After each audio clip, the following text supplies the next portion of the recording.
사랑하는 성도 여러분, 열 손가락 깨물어 안 아픈 손가락 없다. 속담 잘 아시죠? 어릴 때부터 부모 말씀에 잘 순종하고 공부도 열심히 하는 자녀가 있는가 하면은 소식이 들렸다 하면 사건, 사고인 자녀도 있습니다. 생각만 하면 속이 까맣게 타들어가는 그런 자식 말입니다. 하지만 어쩌겠습니까?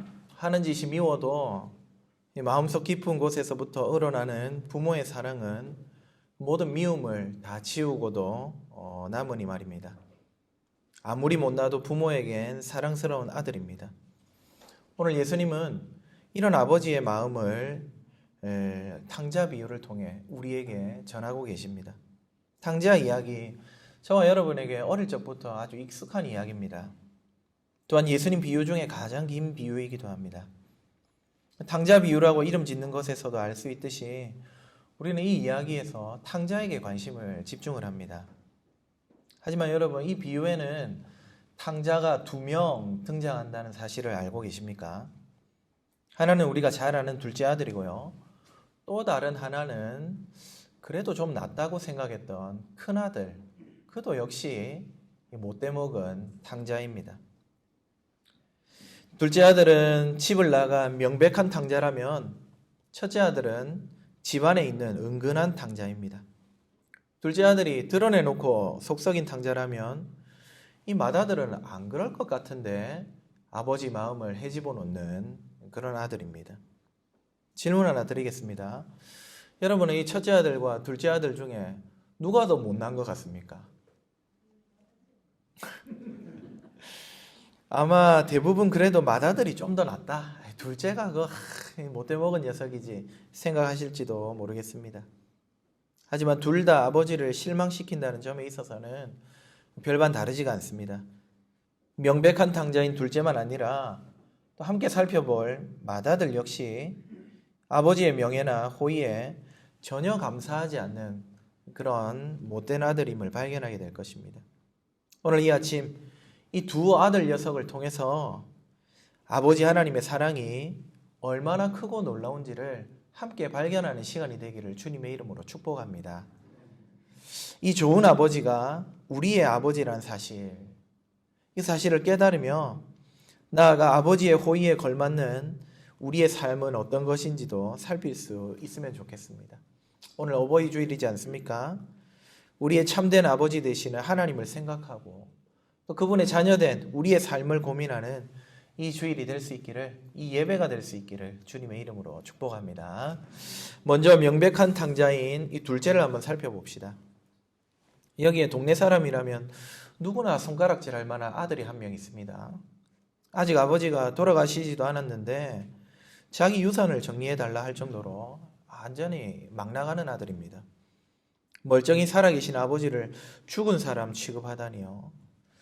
아버지를 무시하는 이런 행동은 가장의 명예를 생명처럼 중요하게 생각하는 이스라엘 동네에서는 상상도 할 수 없는 일입니다.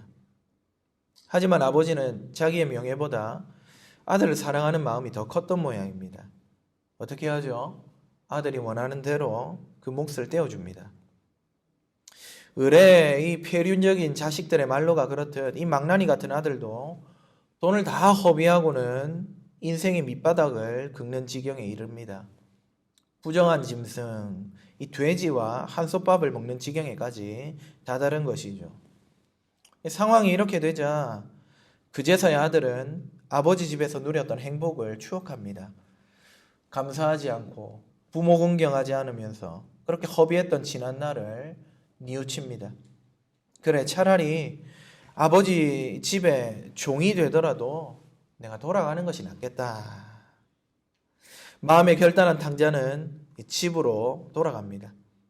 가는 길에는 아마 꼴 좋다고 비아냥대실까, 막대기를 내리치며 호통을 치실까, 온갖 생각이 이 작은 아들의 머릿속을 스쳤을 것 같습니다. 드디어 먼 길을 걸어 마을쯤 도착했습니다. 그런데 이게 웬일입니까? 저 멀리서 작은 아들의 실루엣을 확인한 아버지가 그 길로 맨발로 뛰쳐나와 이 막대먹은 둘째 아들 놈을 맞아주는 것 아닙니까? 그리고는 최고급 원단으로 옷을 해 입히고 온갖 장신구로 아들을 치장합니다. 더 나아가 집안에 큰 잔치까지 벌여가지고 동네방네 작은 아들 돌아왔다고 광고를 합니다. 도대체 얼마나 기쁘길래 아버지가 이렇게까지 합니까? 마치 죽은 아들이라도 살아난 것 같습니다. 이 내 아들은 죽었다가 다시 살아났으며 내가 잃었다가 다시 얻었노라. 24절이죠. 아버지는 죽은 아들이 부활한 양 기쁨을 이기지 못하고 지금 행복해하고 있습니다. 이미 자기 몫을 가져간 작은 아들이지만 이 기세대로라면 아버지 집에 남아있는 모든 영화를 작은 아들이 더 받고도 남을 것 같습니다. 그런데 성도님들, 지금 이 비유를 듣고 있는 맨 처음 들었던 사람들이 누군지 아십니까? 이 누가복음 15장 1절에 보시면 세리와 창녀들이라고 이야기합니다. 사람들에게 무시당하고 천대받고 부정한 짐승처럼 취급받던, 마치 이 비유의 작은 아들처럼 완전 망나니로 하나님에게서 떨어져 나간 아들로 낙인 찍혔던 그 사람들이 지금 예수님으로부터 이 이야기를 맨 처음 들었습니다. 그 사람들이 예수님이 들려주시는 이 이야기를 들으면서 어떤 생각을 하게 됐을까요? 아, 우리 하나님이 이런 분이구나 깨닫게 되었습니다. 하나님은 세리라도 창녀라도 어떤 죄인이라도 자기에게 돌아오는 자들을 붙들어 안으시고 기쁨을 이기지 못해하는 분이라는 사실을 이 죄인들이 깨달았습니다. 이제까지 그들은 하나님께 사랑받을 자격이 없다고 믿었을 겁니다. 왜요? 누가 봐도 율법을 거스른 범죄자였기 때문입니다. 남의 이윤을 탐하는 세리, 음란한 창녀들, 수없이 율법을 어긴 이 죄인들이 어떻게 하나님의 사랑을 받을 수 있다고 생각했겠습니까? 여러분, 이것이 구약적인 사고였고 이것이 유대인들의 생각이었습니다. 하나님이 율법을 어기는 이들을 사랑하실 만한 아무 근거가 없다고 사람들은 물론 자기 자신도 그렇게 생각했습니다. 더군다나 성경 선생인 바리새인과 서기관들은 자기들의 의로움을 선전하면서 저런 세리와 죄인들은 하나님의 진노를 받을 거라고 했습니다. 15장 2절에 여러분 한번 보십시오. 이 사람들이 세리와 창녀만 비난한 게 아니라 예수님도 비난합니다. 왜겠습니까? 이 죄인들과 어울리는 예수님을 도무지 이해할 수 없다는 겁니다. 율법 어기는 저 인간을 왜 옹호하고 저런 부류들과 함께 어울리냐 이 말입니다. 그러나 아닙니다. 아버지의 마음은 누구에게 가 있습니까? 이 막대 먹은 둘째에게 있었습니다. 아버지를 무시하고 제사를 탕진한 이 방탕한 아들에게 하나님 아버지의 눈길이 서려 있습니다. 이 방탕한 둘째 아들을 보면서 세리와 창녀들, 그리고 오늘 죄인된 우리는 죄인을 얼마든지 보듬어 안으시는 아버지 하나님의 사랑을 발견할 수 있는 것입니다. 이런 아버지의 은혜와 자비, 이것은 큰아들의 모습을 통해서도 발견할 수 있습니다. 허랑방탕하게 살다가 거짓 신세가 되어 결국 아버지께 돌아온 이 둘째가 돌아온 그날입니다. 아버지는 죽은 아들이 살아났다고 기뻐하면서 동네 사람들 초청했죠. 살찐 송아지를 잡고 풍악을 울리고 잔치를 베풉니다. 이날도 맏아들은 평소처럼 밭에서 열심히 일하다가 저녁이 됐어야 집으로 돌아옵니다. 그런데 집에 돌아와 보니까 음악 소리, 춤추는 소리, 잔치하는 소리 왁자지껄합니다. 하인 한 명을 불러서 이 어찌된 일인가 묻습니다. 하인이 대답하기를 집 나간 동생이 돌아왔기 때문에 아버지가 이 큰 잔치를 베풀었다고 설명해 줍니다. 근데 이 말을 들은 이 첫째 아들이 분이 차올랐습니다. 잔치에 참여하기는커녕 집에 들어서기조차 싫어합니다. 이때를 이 본문 28절에 보니까 아버지가 나와서 집으로 들어가자고 권했다고 말씀하고 있습니다. 여러분, 한국뿐만 아니라 이스라엘과 중동 국가들, 이 나라들은 체면 사회입니다. 예수님 당시에 어떤 집에서 잔치를 베푼다고 하면은요, 장남을 비롯해서 이 아들들은 속립을 영접하고 시중 드는 일을 해야 합니다. 그래서 지금 비록 밭에서 일하다가 이제 집에 잔치가 열리고 있는 것을 몰랐다고 하더라도 지금 돌아와서 알았다 그러면 얼른 집에 들어가 잔치를 돕고 참여하는 것이 이 맏아들의 의무였습니다. 그런데 화가 난다고 그 많은 사람들이 지켜보는 중에 집에 들어가기를 거부했습니다. 여러분, 이것은 단순히 자기 성질 부린 것 그 정도가 아니라 아버지의 명예를 실추시키고 거기에 참여한 모든 사람들에게 수치를 남기는 그러한 행위였던 것입니다. 신명기 21장 18절부터 21절에 이렇게 말합니다. 완악하고 패역한 아들, 즉 부모의 말을 순종치 않는 아들이 있다면 성읍의 모든 사람들이 돌로 쳐 죽일지니.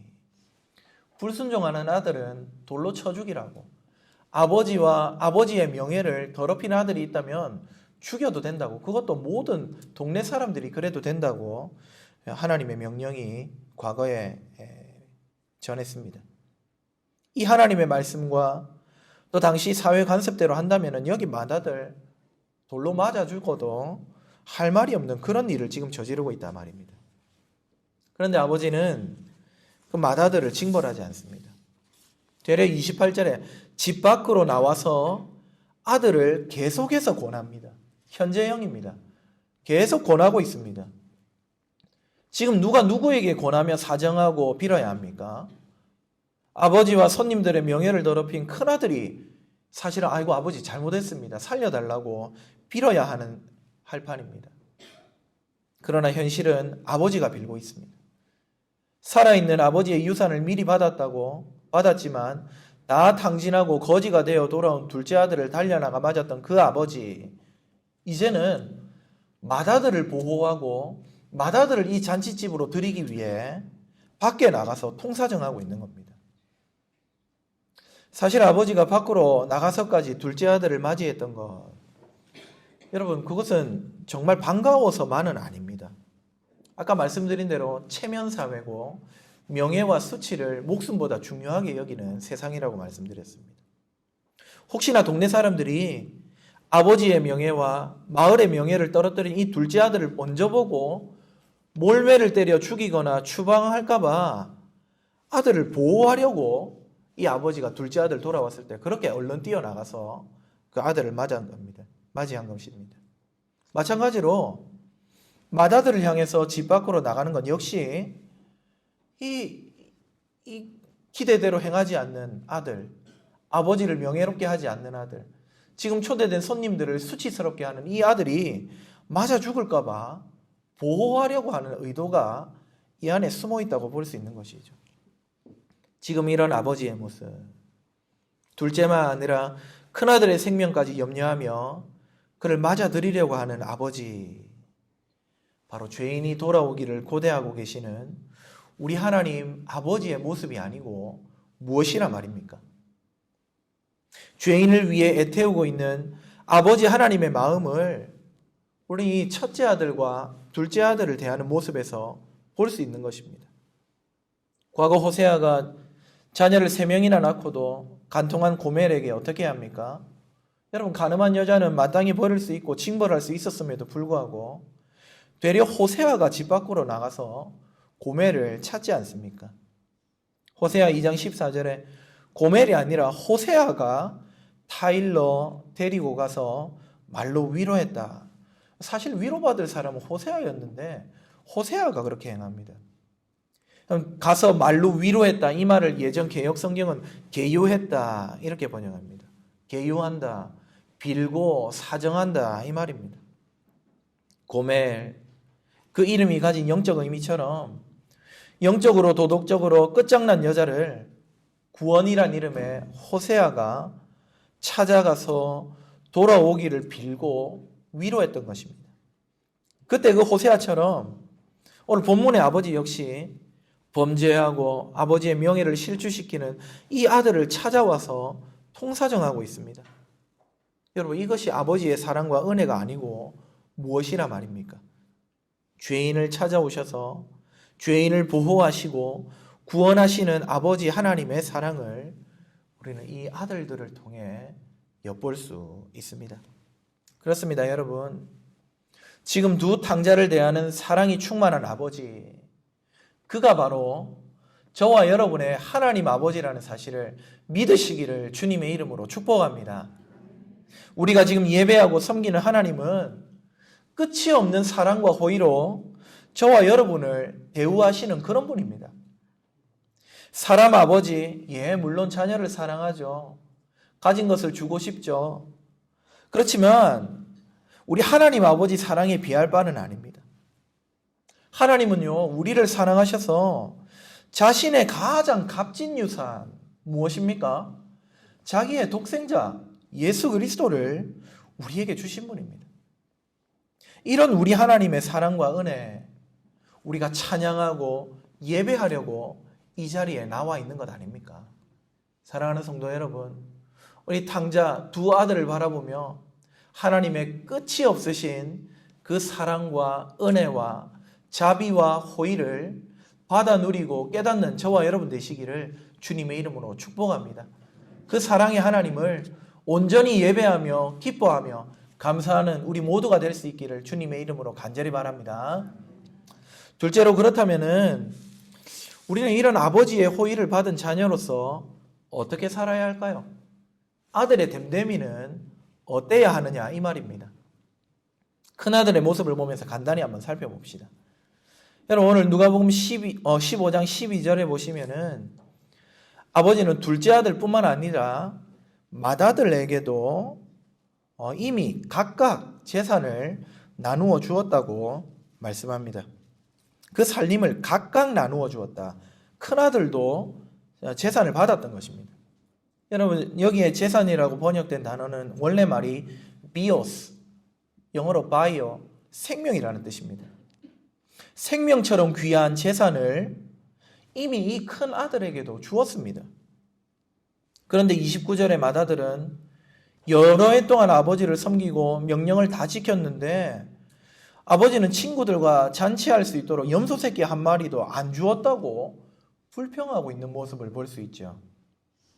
아버지를 섬겨라고 하는데 여기 섬긴다는 말은요, 우리가 온 마음을 다해서 기꺼이 섬기는 그런 말이 아닙니다. 아들로서가 아니라 종으로서 일했다는 의미가, 뉘앙스가 많이 담겨 있는 그런 단어입니다. 맏아들은 자신을 아들이 아니라 마치 노예인 양 묘사하면서 나 재산이라고는 한 푼도 받지 않은 것처럼 지금 오해하고 잘못 생각하며 아버지께 대들고 있단 말입니다. 이에 아버지가 대답합니다. 31절에 너는 항상 나와 함께 있으니 내 것이 다 너의 것이 아니냐. 맞습니다.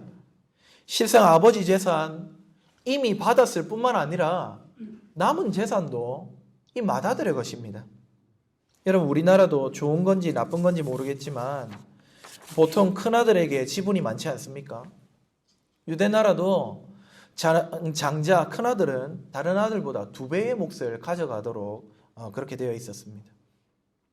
그럼에도 불구하고 아버지와 자신을 노사관계쯤으로 이해하면서 나는 한 푼도 안 받았다, 이런 식으로 불평하고 대드는 것 참으로 어리석고 불행한 모습입니다. 여러분, 이미 다 받았는데 나는 아무것도 받은 게 없다고 착각하고 살고 있습니다. 맏아들은 염소 새끼 정도가 아니라 이미 큰 송아지를 잡아서 친구들과 기쁘게 잔치할 자격이 이미 있었음에도 불구하고 이 특권을 알지도 누리지도 못하며 살아왔던 것입니다. 사랑하는 여러분, 혹시 이런 맏아들의 착각이 저와 여러분의 모습은 아닙니까? 예수 그리스도를 구주로 영접하면서 우리 하나님 아버지로부터 하늘의 기업과 생명을 이미 받아놓고서도 누리지 못하는 모습, 혹시 꼭 닮아 있지는 않습니까? 주님의 권세, 주님께서 주신 새 생명, 주님께서 주신 기도의 특권, 주님이 주시는 지혜와 평안, 구하는 자에게 주시겠다는 성령 충만, 여러분, 이 모든 것들을 이미 우리에게 약속하시고 주셨음에도 불구하고 이 땅에서 누리지 못한 채 마치 아무것도 없는 종처럼 불평만 하고 불안해하기만 하고 그저 나중에 죽어서 받을 천국 유업을 기다리면서 이 땅에서는 개털모자 신세로 살아가고 있지 않느냐 이 말입니다. 주님은 오늘 우리에게 이렇게 말씀하십니다. 얘야, 너는 항상 나와 함께 있으니 내 것은 다 너의 것이다. 떳떳하게 누리면서 살거라. 여러분, 우리가 아들로서 무언가 해서 하나님을 기쁘게 하시려는 노력 이전에 우리가 이미 받은 이 특권을 좀 누리면서 살라고, 나를 위해서 뭘 하려고 하지 말고 내가 이미 너희에게 준 것을 잘 좀 누리면서 살라고 주님은 말씀하고 계십니다. 하나님의 풍요하심과 풍요로움은 누구를 위한 것입니까? 바로 자녀된 저와 여러분을 위한 것입니다. 예수님을 믿고 자녀된 우리에게는 천국의 상속권이 있습니다. 자녀이면 상속자니, 우리가 죽은 뒤에서야 이 천국의 좋은 것들을 비로소 상속받는 것이 아니라 이 땅을 사는 동안에 얼마든지 하나님의 것을 누릴 그런 상속권이 우리에게 있다는 말씀입니다.